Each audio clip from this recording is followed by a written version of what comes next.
JavaScript. I'm sure you must have heard by now the terms interpreted and compiled within the context of programming. And I can say that JavaScript is a lightweight interpreted programming language, and you'll know exactly what I'm talking about, right? But basically, no, it brings action to the content of an HTML document. So that means it helps to create dynamic pages so that you can, make these pages interactive, basically, with the users. It is capable of storing values inside variables, doing string, mathematical, and graphical operations. It can also detect if any event happens on the page. And of course, it can do so much more. So we talked a little bit about it earlier in the web browser section.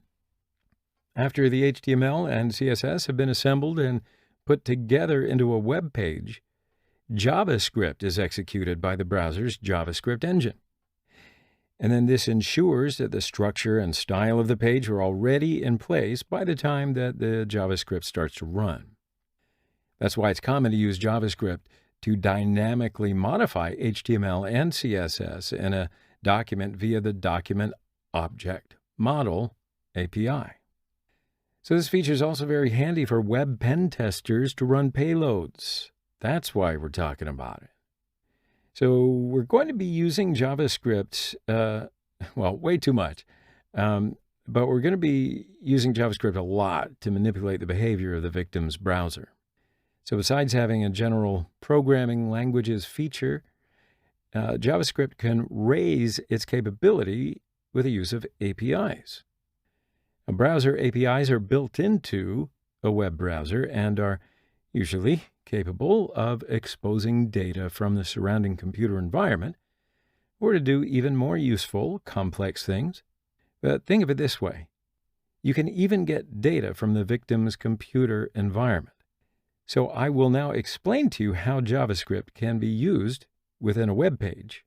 So like CSS, there are 3 ways to add JavaScript into a document. An external JavaScript file can be linked to the document, as I'll do here in this sample page. This file can be stored either on a local server or a remote server. Now, this example main.js is on the same server, and it contains this tiny code. And now the second way is by using a JavaScript internally, like I mark here. Now, it works completely the same, but it's on the page that is affected. And the third one is using inline JavaScript code.